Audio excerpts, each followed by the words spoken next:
అమ్మా ఎందుకు నవ్వుతున్నావే? అంటారా గులాబీ అంటారా? తెలుగు ఇంగ్లీష్ మిక్స్ అట్లా అన్నమాట. అందుకే అన్ని తెలుగు. చూసారు కదండి, రెండవ రోజు విశేషాలు ఇలానే చూస్తుండండి.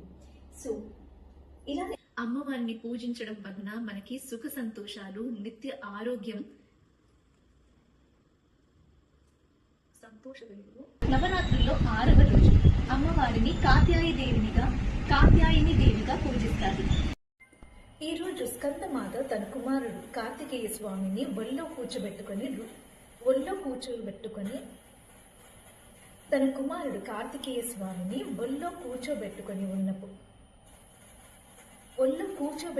ఉన్న ఆకారంలో మనకి దర్శనమిస్తారు. చూస్తూనే ఉండండి నా ఛానల్.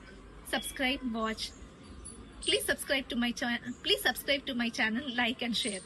Thank you.